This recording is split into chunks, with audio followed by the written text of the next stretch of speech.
You want to see something really scary? Should I have my arm up here, or should I put it down here? Oh, nope. I thought I was on airplane mode. How did you get through? Who was it? The FBI. Stop talking about men. Hey, is someone next to you talking about men too much? You or someone you know talking about men. Welcome back to the episode. For our main discussion, we are talking about Alex Garland's Men. There is no way to talk about this movie without spoiling everything about this movie. So this is your warning. And like a gypsy losing her house, I beg of you to watch this movie before listening to our discussion. Yes. On top of that, I'd also say that there will be a content warning here as well. Some of the themes that will be discussed about this film are a little rough. Yeah, that's fair. Yeah, so if you've dealt with, if you ever talked to a man before, yeah, I mean, if you've dealt with any kind of trauma or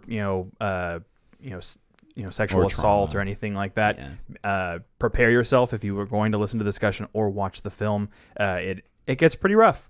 Yeah, and we'll get into discussions on how people have been receiving this movie, but do we want to briefly kind of try to talk about what this movie is about? Yeah, let's do a little background first, just real quick. So obviously it's written and directed by Alex Garland. Produced by A24'S. Whose work we have covered in the past, both A24 and Alex Garland. Yes.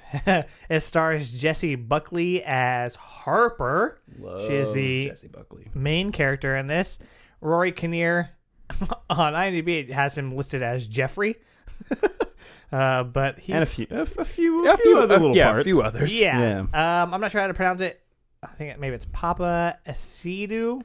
Sure. He plays James, which is Harper's husband. Uh-huh. And then Gail Rankin as Riley. And That's pretty much it, right? Yeah, I would say that's basically who you need to know. This cast list is actually really tiny. There's only like 3 other people. Well, I mean, it's definitely on purpose. I mean, there's not much other than the 2 main actors. So right. It was a quarantine movie, and so I think that's why they kept it tight.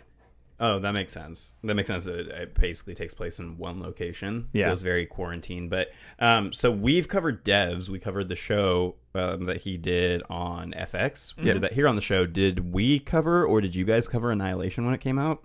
We did talk about Annihilation when it came out. Are we doing the show when Annihilation came out? Yeah. Fuck. And then we also back in season 1, it sounds like. Yeah, and we also covered Ex Machina because it was on one of my shameful misses. Oh yeah, so that was a more recent one for you, huh? Yeah.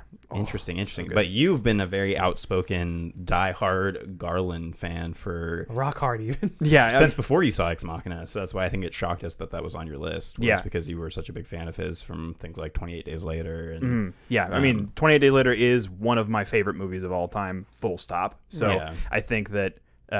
Not only is that movie well put together, and obviously it has all of that, the Danny Boyle flair, but it just has fantastic writing and it fantastic has a song pacing by Granddaddy in it, who are from Modesto. AM 180 in the grocery store. Yeah. So okay, break down the movie as basic as possible. It's about a woman whose husband dies. We are not 100% sure how or the circumstances surrounding that. So she goes to a country home to kind of reset and figure out what she's going to do and kind of recharge emotionally, I guess. And then while there, she gets stalked by men. Yeah. And then it has a really weird ending. And it's also that's the movie. It also intersplices more about the backstory of what happened to her husband throughout the story, similar to how like Tarantino would display it kind of all in like a weird jumbled order. So it's one of those things where you slowly, as the audience member, get a little more information about what's happening as the movie progresses, but in a weird and backwards way. So because not a ton happens in this movie, and I guess at this point is a safe point to say we're going to go into spoilers because, well, I mean, first, do we want to say for the people who can't stick around for spoilers, is this outside of what, if you have trauma regarding things that you were talking about, John, is this a movie that you would recommend people go out and spend their money on to see in theaters? Very briefly, and then we can go into spoilers and we can go into the why and how and blah, blah, blah. You feel that way? It's tough. I would not recommend this movie to everyone. I think that there are going to be people who will go, like a general audience will go into this film and leave not knowing what the fuck they just watched. Well, like if you're into horror and sci-fi, if you're into our house of movies, if you are in our demo and go in expecting weird art house film, yes, you will gain some enjoyment from this there, and you will gain a lot from just the ability to add tension and the fucking crazy imagery. I think that all of those things land well with this film, and I think that you will leave having taken something from your experience. Yeah, I also would recommend seeing it in theaters. I thought it was great. If you haven't already, I would say go see it now because it deserves the money. And if you're a fan of A24, it feels like an old school A24 film. Yeah. Where it's a lot of tension building and slower paced, and then a big punch at the end. Something more like It Comes at Night sort of thing. Yes. Yeah. Like, no, I would pretty much just piggyback exactly on what you said. I wouldn't recommend this to everyone, but if you're in our excuse me while I tie my shoe. I don't want you to trip. Yeah. Oh, dude, I'm always tripping. Yeah, if you like this kind of A24 weird art house shit, then yeah, totally check it out. If you're into movies where you have to go like on Reddit forums afterward and figure out piece by piece what the movie was about, even though the movie feels like it was like a half hour long by the time you finish it, then yeah, go see it. Yeah. But we want to talk a little bit about what actually happens in the movie beyond what we already said, because there's really not that much. She moves to the house. Mm-hmm. Yeah, she gets stalked. Some kind of supernatural things begin to happen. Well, she meets Jeffrey, the like caretaker of the home or whatever, who lives down the lane, played by Rory Kinnear. Fantastic. Yeah, and was such a great part. And as the movie progresses, you see that every man in this little town that she's in is also played by Rory Kinnear. Yeah. Whether that is him actually just playing this character with a different haircut, different sets of teeth, different makeup and outfits, or if he is horribly CG pasted onto a teenage boy's face. The one visual complaint I have is that it's just the child. Yeah, I told that was him the worst part for me because you hadn't seen it yet, so we were talking about it in a private chat. It's our nude exchanging chat. It's, yeah, we'll invite you it was eventually. a dick, and then what do you think about that CGI? Yeah, what did you think about men after the dick pic? Yeah, but yeah, that was the one thing where I was like, when the CG came back on that, they should have cut the character completely. If I had seen that, I would have been like, there's no fucking way that goes into my movie, especially with how non-CG heavy the rest of the movie is. To have that be so in your face, literally in his face in your face, it's not good. But the image of him with the mask was super creepy though, so I was just like, put that back on. It almost made me think maybe they did that specifically just in case the CG wasn't great, so that they could have him putting the mask on. Should I put the postcard out? Oh yeah, that's the postcard you were talking about, where you had no clue what movie this was for when you got it. There you go. I don't know if you could see it's that. For men. For men. Yeah, just for men. And no one can tell. Yeah, so as she is kind of trying to, as Jessie Buckley's character is kind of trying to come to terms with whether she should feel responsible for the death of her husband, we start to learn more about what kind of person her husband was. As soon as we started to learn how he was, I was like, fuck this dude. I despise people like this who want to, like she says in the movie, threaten things like suicide based on whether you want to be in a relationship with them or not. It's textbook gaslighting. Yeah, and that's what this whole movie is kind of based on, is like the toxic behaviors that men exhibit in relationships or in public. You get things where a character calls her a bitch in public, and then she later brushes it off like, oh, I'm from London, I have kids calling me names all the time, which is not okay. Yeah. And it's each of these different Rory Kinnear characters is kind of like a different way that someone may have violated her throughout her life, whether that's like a religious figure who is like, too sexually advancing or like too prying. Also, he victim blames. And that's pretty much like every character in this blames her for everything that they are feeling or is happening to them. And so obviously that is a parallel to what a lot of people experience in relationships with men. Outside of Jeffrey. Yeah, well, no, for the most part, he's like a decent dude until the very end. I don't know about that. I almost feel like he's also kind of putting on a front throughout the movie. I feel like all of the Rory Kinnears, they all represent a different type of like toxic masculinity. To me, he seems like he's like the overly nice, like the white knight. Yeah, like where he's like, it's like, oh, you're a damsel in distress. I'm going to come rescue you. Now I expect things, and that's what I think happens when he starts driving the car. That's where his things turn. Yeah, he turns around because he was expecting to receive nice things at the end of him being a nice guy, which means that you're not a nice guy. Hit by a car? Like, what did he? I mean, because that's the only thing that she did mean to him. Well, yeah, but then he gets in the car and then Well, and at that point in the movie, that's when things are just kind of starting to completely fall apart, because there's also the other element of some sort of maybe pagan deity of some sort that is also Rory Kinnear, but naked and but with also leaves very in like his skin. Adam at the beginning. Yeah, and then right? there's that gets into a whole other thing too, that I was the most drawn to the biblical themes throughout the movie. You obviously have the forbidden apple. fruit. She takes the apple. Well, the movie starts with an angel falling, more or less, right? Yeah. This husband is like her figure or whatever, and we see him fall, and then maybe that's Lucifer in some way. Yeah, and she's like the Eve, where Eve gets blamed for the original sin, and she's being victim blamed throughout the entire. There's victim blaming going on throughout the entire movie. Everybody's blaming her for her husband's death, and it is this whole parallel to Adam and Eve. And then obviously, whether this is maybe supposed to lay that stuff as a red herring, and then the pagan deity part is supposed to be like the subversion of that, because the most obvious subversion of what you would expect in this movie is a man giving birth to other men. That's a subversion of literally like the way that God made human beings. Well, I also think that it's also supposed to be symbolic of that men pass propagate, down, and they pass down traits. Yeah, like as far as like, oh, if I tell you that that it's okay to beat women, you're more likely to beat women. If you're not corrected. Like when the vicar says, like, oh, sometimes men hit women, and it's like, did you let him apologize? Yeah, I was like, no, motherfucker. There was so much of this where I didn't want to tell myself like, oh no, this isn't me, because obviously like I think the point of the movie is that there are so many different facets of types of toxic masculinity that are being represented that it would be pretty impossible to not go, I've done that,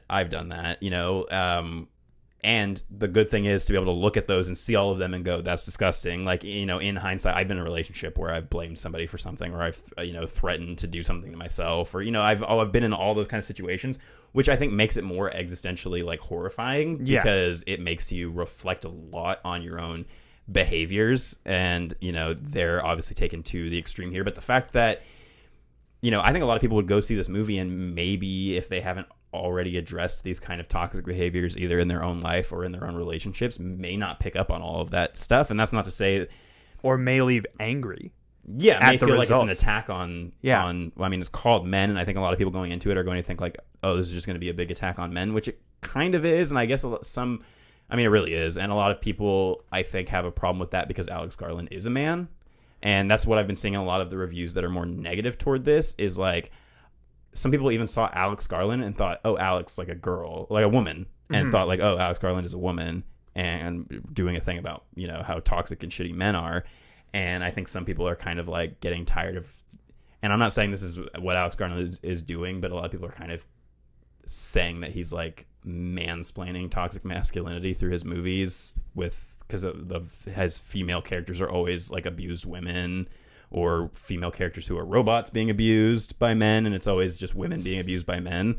And that seems to be kind of his through line. I'd be curious to know, because these are just from reviews I read. I'm not saying that these are things that I feel about these movies or that I picked up on. It's just that I've noticed some negativity toward this movie now that I feel like maybe has been building up in people throughout some of his other movies. Yeah, I mean, I do think that for me, there's a very specific scene with the vicar in the bathroom that I feel like I didn't need as far as they pushed that, visually. Mm-hmm. I think that, like I said, being somebody who is tired of seeing men write and direct scenes where men commit sexual violence on women, it's frustrating.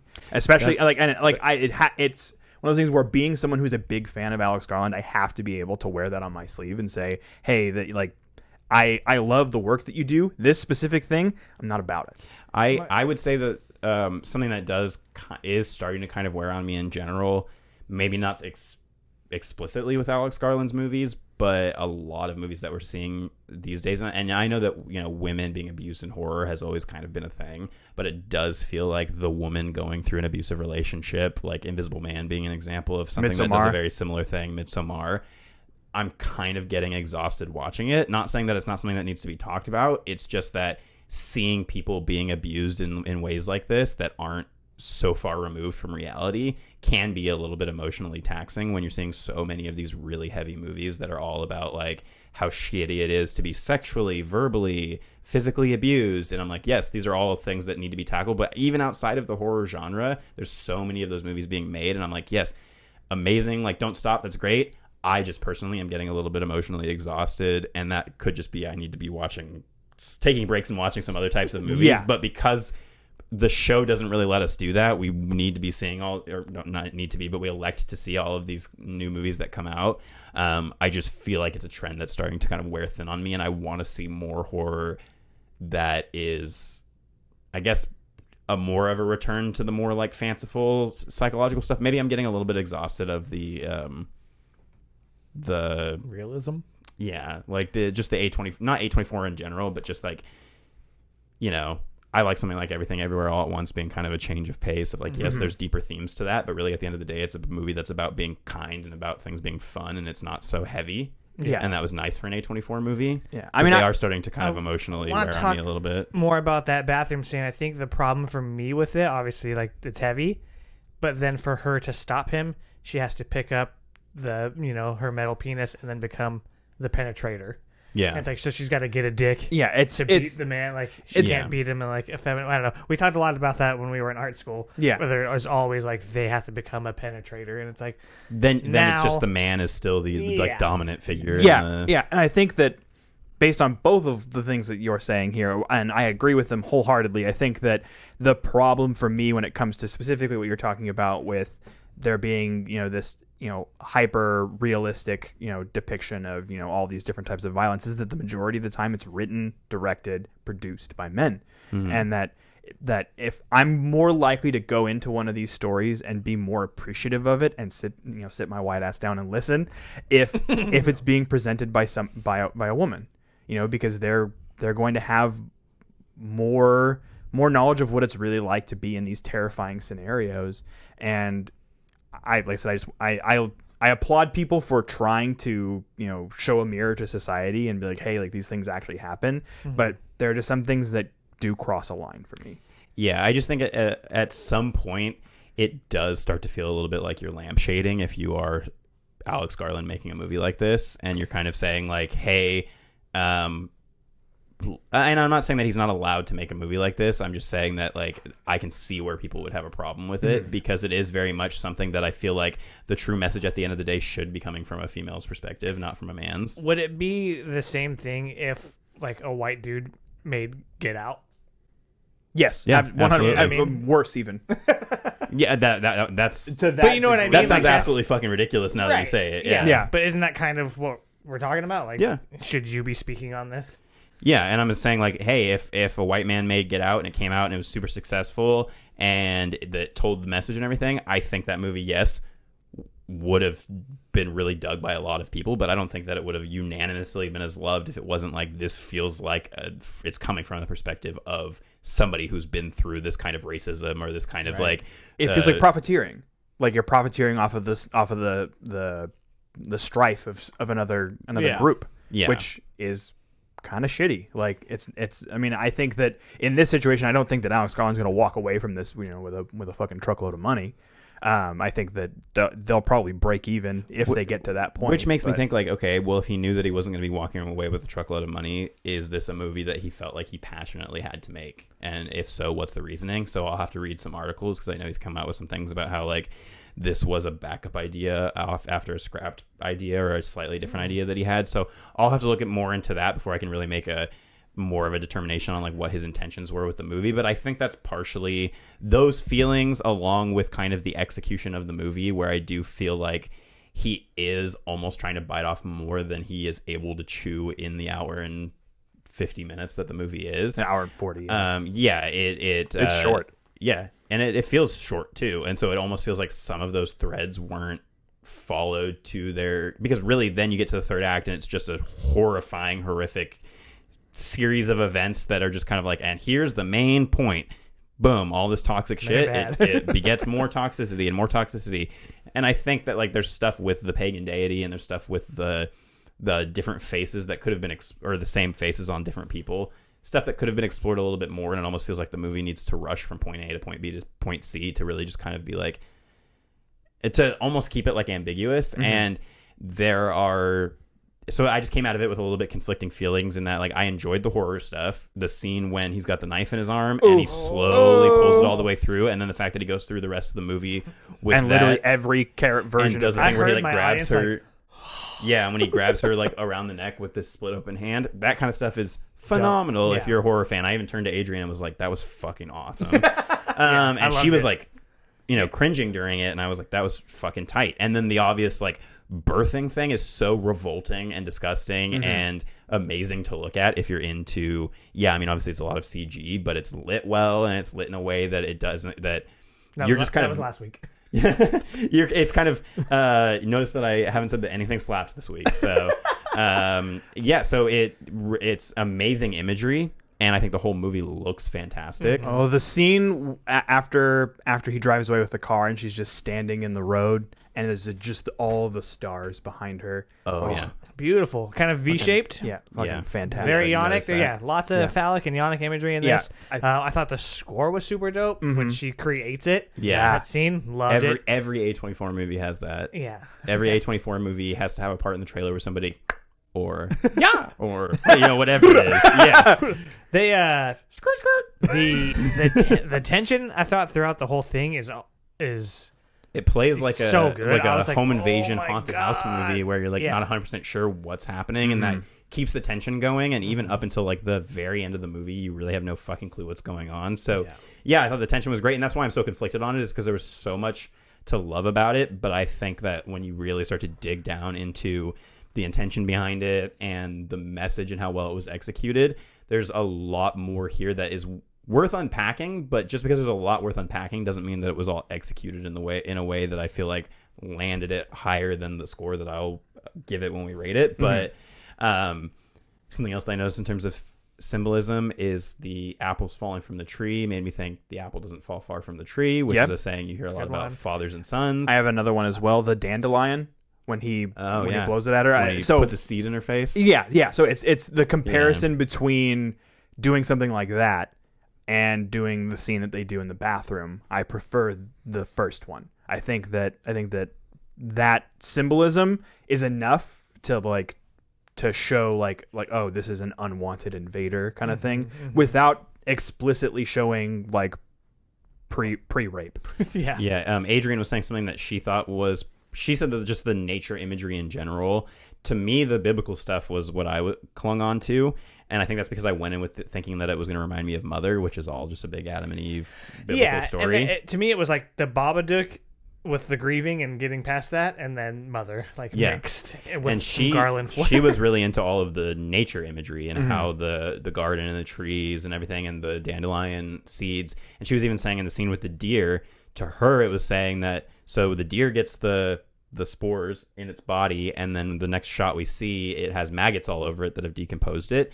And she was saying to her, it was once she gets the seeds blown into her face, then all of the men attacking her are like the maggots kind of like tearing layers off of her, like off of her and like stripping her down and then the thing is also being stripped down to the root of what her problem is with men, which is her husband. Yes. And what happened with her husband. And it all gets stripped down off of all these layers of different men that have potentially abused her in this town or in her life, all down to like that, one that she's still grieving over. Yeah, which I definitely think also harkens back to just when you've dealt with trauma, you see trauma. And I think that that's part of the message here is that when like what happens when you've dealt with literal psychological and physical abuse, like what happens when there are people who continue to perpetrate those things upon you. It is something that you'll see it, you kind of see the little connections, and I think that's the whole point to the reason why the injuries happen in the specific way that they do. And then you get to the end where he's like, yeah, these are the things that happened to me. This was the fence tearing my arm apart, and this is my leg broken because I fell from several stories up. Yes. Yeah. So a couple of things I really want to say is that I thought the acting from basically everybody was Jesse Buckley needs an Oscar already. Fantastic. Yeah. I mean, they all did great, everybody. And then on top of that, I think part of it was because I thought the writing was fantastic, especially with the relationship fighting, whatever they were saying and how they were acting it, I was like, this feels so fucking real. It was like Marriage Story level shit. I was like, wow. Yeah. So it was. I thought when all of it was she's just like great. screaming, Yeah. you know, about how she's gonna divorce him. It was and so layered and everything. I was like, yeah, keep going. You guys, I would just watch that movie. Yeah. Yeah. I for whatever reason it just popped in my head. I went to look to see if there was any IMDb trivia for this movie beforehand, and the only trivia was this is Alex Garland's third movie. Damn, someone Deep dug cut, deep. man. Yeah. I think that maybe too the mixture of the Christianity and the paganism could be a commentary on how those two religions are kind of mixed. Yeah. Especially Christianity pulls a lot from that, so maybe there's something else there too. Well, you know, there's going to be religious themes, you know, in any Garland project. It's just how he does it. Yeah, and then the last thing that I think was another symbol is that. Oh, and I really want to talk about the ending and what you guys think the couch scene and then the very end meant. But when her friend pulls up, she's pregnant. And then she's wearing a blue dress, which to me meant she's having a probably boy. having a boy. Yeah. Yeah.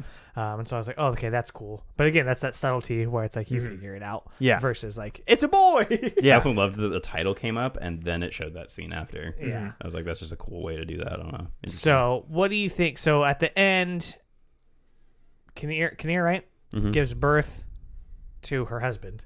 Yeah. In a way, and then she's like, "What do you want? I just want you to love me."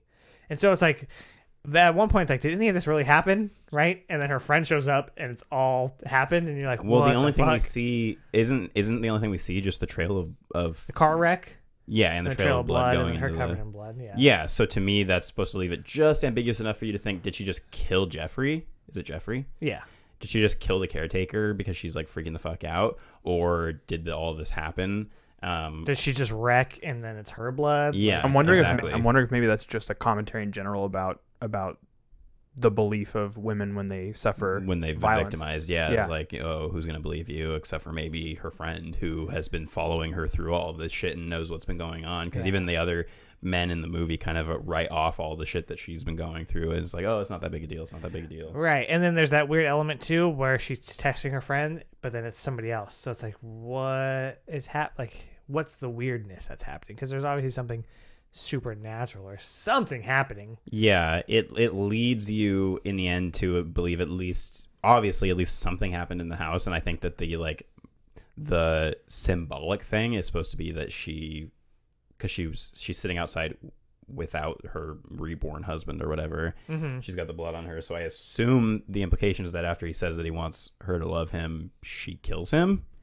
I would assume that's the implication, and that's her kind of getting over the Yeah, it's like killing trauma. like killing her demons. Yeah. yeah. Okay, so you exactly. think it's a representation of her guilt and sadness? Because she from kind of has losing that him? reaction of like, oh fuck, of course it would be you at the end. Like, Yeah. of course, like that's that, you know, this is where it's going. Because I think she kind of realizes that this is all some sort of reflection, at least partially, like if it's the demon that's causing her to reflect on her own trauma. Like, because really all the crazy shit that starts happening besides her seeing all the faces, which you could in your head say is just her projecting, even though it's a little bit too weird for that, but you could say that until they all start attacking her, which is only after the seeds get blown into her face. So it could be the pagan demon saying like, hey, time to face your demons, and I've been trying to make you do that this whole time by putting my face on all these guys and make you and have them like abuse you or whatever and harass you so you would come to terms with this thing. And then he's like, okay, now I'm just gonna make you trip balls and have everybody attack you. So yeah, it's really hard to say at the end, and that's part of what A24 movies tend to do Alex is Garland in general.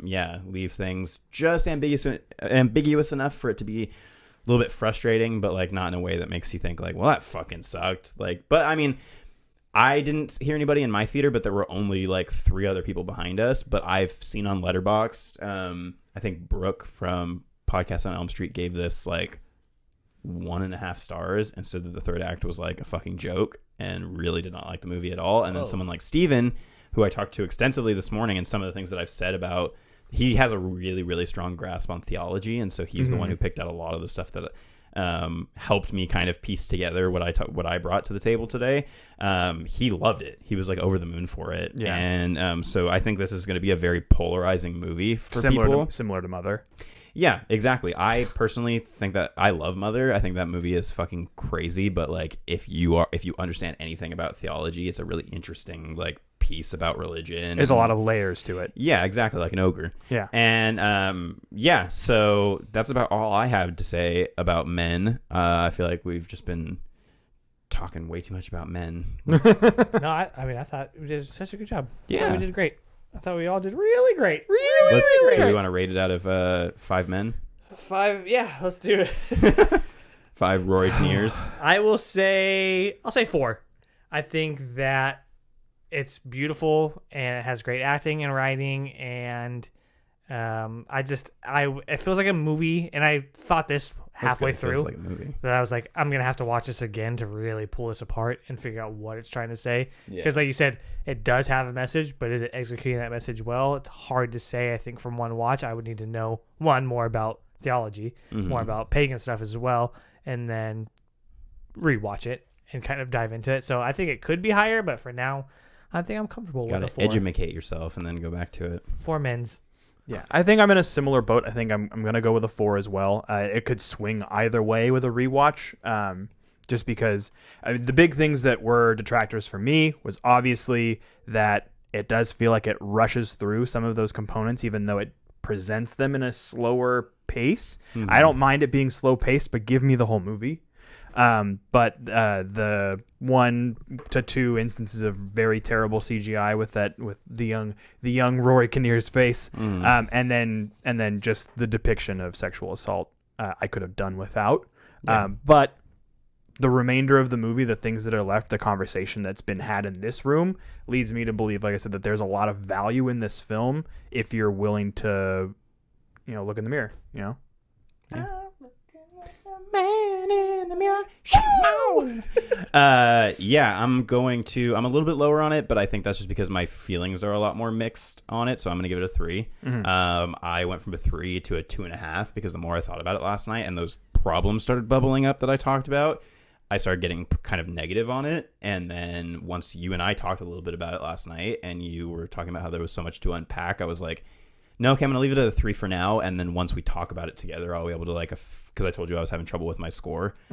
So it's firmly landing at a 3 right now. But like most A24 movies and most Alex Garland movies, once I rewatch it, I'm sure that is either going to swing way to one side or way to the other side. And I hope that it's in the 4-star direction. So as soon as this is on streaming, I'm definitely going to check it out again and see how I feel about it. All right. And if you got opinions about the movie Men, not in general, then we want to hear about them. So shoot those over to us on Instagram. But